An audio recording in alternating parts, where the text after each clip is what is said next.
In the heart of a jungle where echoes of every cry, growl, and whisper traveled for miles, there lived a lion unlike any other. He was massive, golden, with eyes that carried stories older than time itself. But there was one thing that set him apart. He was a silent king. He never roared, not once. Not during hunts, not during threats, not even when rival predators encroached on his land. His silence was unnerving. Locals called him the Ghost King. He ruled not through sound, but presence. Even the winds seemed to pause in his shadow. For years, tribes nearby believed the lion was cursed, while elders whispered that he had seen something in his youth that made him choose quiet. The truth was locked in his heart, a secret as old as his silence. No one dared get close enough to understand. Cameras never captured him fully. His prints were found, his kills examined, but his roar was never heard. It was as if the king of the jungle had traded his voice for solitude. Then one day, everything changed. A lost human child wandered into the jungle, and the lion, for the first time in anyone's memory, roared. But this was no ordinary roar. It shook the very foundations of the forest, sending animals fleeing and leaves trembling on their branches. It was a sound that echoed the turmoil in his silent years, a sound that carried the weight of his solitude. But why did the lion roar? What had this young boy done to elicit such a response from the silent king? Join us today as we unravel the mystery behind the lion's roar. Delve into the depths of the jungle where secrets hide and where the roar of a lion can echo, not just through the trees, but through the ages.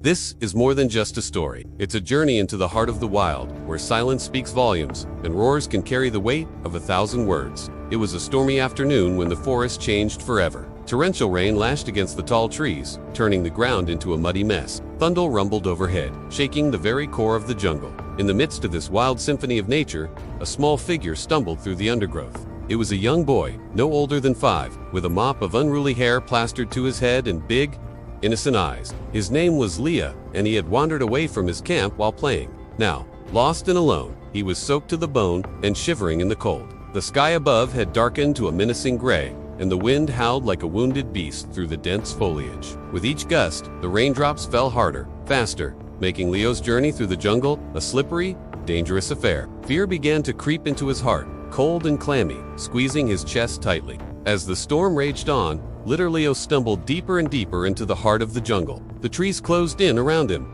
forming a thick, dark canopy overhead that blocked out the little sunlight that had been filtering through the clouds. The air grew heavy, laden with the scent of damp earth and decaying leaves. Each step he took seemed to echo the pounding of his heart, a drumbeat of fear in the symphony of the storm. Suddenly, a bolt of lightning split the sky, followed by a deafening roar of thunder. Little Leo gasped, his eyes wide with terror. Then he felt it, a primal fear that sent shivers down his spine. It was the feeling of being watched. Slowly, cautiously, he turned around, trying to see through the curtain of rain, but all he saw were dark, looming trees and the menacing sky. Still, that feeling of being observed persisted, growing stronger with each passing moment. And then he saw it, or rather, he heard it. A low, guttural growl reverberated through the trees, sending a fresh wave of fear crashing over him. It was a sound that spoke of power, of raw, untamed strength, a sound that sent a chill down his spine. And as the growl echoed around him, Leo knew instinctively that he was in the presence of something wild, something powerful, something that could end his life with a single swipe of its paw. He wanted to run, to scream, to do anything but stand there frozen with fear. But his legs felt like lead, his voice caught in his throat. And so he stood there under the weeping trees, listening to the growls that seemed to shake the very foundations of the jungle.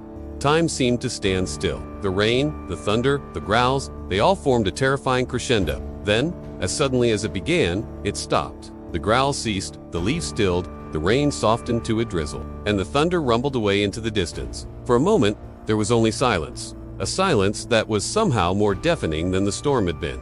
Then, slowly, hesitantly, Leo began to move. He had to get out of there, find help, get away from the lurking danger he could sense but not see. With newfound determination, Leo pushed through the undergrowth, each step taking him away from the place where the growls had echoed. The drizzle on his skin grew colder by the minute, and the thought of warmth and safety spurred him on. Finally, as the last vestiges of the storm blew themselves out, Leo stumbled out of the jungle and into a clearing. There, in the distance, he saw the tents of his camp, a beacon of safety in the vast wilderness. Relief washed over him, bringing tears to his eyes. He ran towards his camp, his small legs pumping, his heart still pounding a wild tattoo against his ribs. As he neared the tents, voices grew louder, calling out his name. His parents, he could hear their frantic shouts, their desperate pleas for him to come back. And with renewed strength, he burst into the clearing, into the arms of his overjoyed parents. In that moment, safe and sound, surrounded by the familiar faces of his worried family and friends. Leo realized how close he had come. How close he had come to the danger that lurked in the heart of the jungle. But he didn't know it yet, but that close call was just the beginning.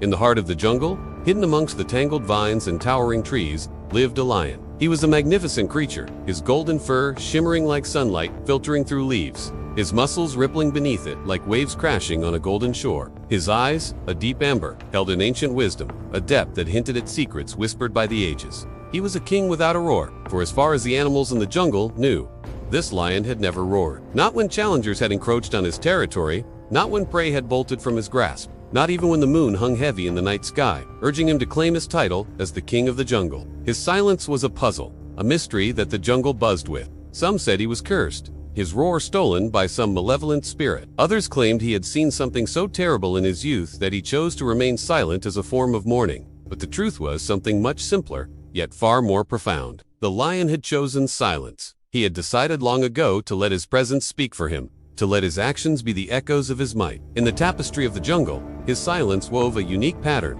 one that commanded respect, even in the absence of sound. One afternoon, as the sun dripped honeyed light through the leaves and painted dappled patterns on the ground, the lion was napping in his favorite fig tree. The gentle breeze carried the scent of rain and the sweet nectar of blooming jungle flowers. It was a perfect afternoon, peaceful, serene. Suddenly, the tranquility was shattered. A loud commotion erupted in the nearby clearing. Curious, the lion lifted his head, his ears twitching at the unfamiliar sounds. He listened intently, his golden eyes narrowed, trying to decipher the disturbance. The sounds continued, growing louder, more frantic. Then, driven by an instinct he couldn't quite place, the lion left his lofty perch and began to move. As he moved, the commotion in the clearing intensified. Now, intrigued, the lion quickened his pace, his muscles coiling like springs, ready to unleash. Emerging from the thick foliage, the lion found himself in a small clearing, and what he saw there made his senses reel. In the center of the clearing stood a young boy, no older than 5, drenched in the rain, shivering and scared, surrounded by a pack of snarling, growling dogs. The dogs were big, their barks echoing with menace, their eyes gleaming with predatory intent. They were closing in on the boy, their growls sending shivers down his small spine. The lion watched, his amber eyes blazing with sudden urgency. The dogs were blocking the boy's path, their growls growing louder, more threatening. The boy was cornered, his back flat against the trunk of a large fig tree, his eyes wide with terror. He was alone, defenseless, afraid. In that moment, the lion knew he had to act. The dogs had pushed the boy to the edge of the clearing, trapping him with their relentless growls. The boy's face was pale, his breathing ragged, his entire body shaking with fear. He was on the verge of breaking down, overwhelmed by the situation he found himself in. The lion couldn't bear to watch anymore. Emerging from the shadows, he stepped into the clearing, his massive form casting a long, dark shadow over the scene. The dogs, sensing the lion's presence, turned their heads, their growls momentarily silenced. They eyed the lion, their postures shifting from aggressive to wary. The lion didn't hesitate. With a burst of speed, he charged forward, his paws hitting the ground with resounding thumps that shook the very foundations of the clearing. The dogs, startled by the sudden movement, scattered, their barks echoing their surprise and unease. The lion, his heart pounding in his chest, approached the boy, his steps careful, his gaze gentle. The boy looked up, his eyes wide with a mixture of fear and hope. The lion, sensing the boy's terror, stopped a few paces away, trying to appear as non-threatening as possible. Despite his imposing size and the ferocity of his earlier movements, the lion managed to convey a sense of calm. He lowered his head, his amber eyes meeting the boy's frightened gaze. Slowly, the boy's breathing began to calm, his rapid breaths easing into something less panicked. Then, in a soft, shaky voice, the boy asked, "Are you here to help me?" The lion, understanding the question, nodded his head, his ears flattening slightly against his skull in what could almost be described as a reassuring gesture. He had never before exhibited such behavior towards humans, let alone a lost child. But something about the boy's innocence, his utter vulnerability, tugged at the lion's heartstrings, awakening a long dormant empathy. With a gentle nudge of his nose, the lion encouraged the boy to climb onto his back. The boy, still shaken but trusting, did as he was told. Holding on tight to the lion's thick fur, the boy buried his face in the crook of the lion's neck, inhaling the strong musky scent of the wild. As the lion rose to his feet, the remaining dogs in the distance began to bark furiously, their growls echoing their displeasure at being outsmarted.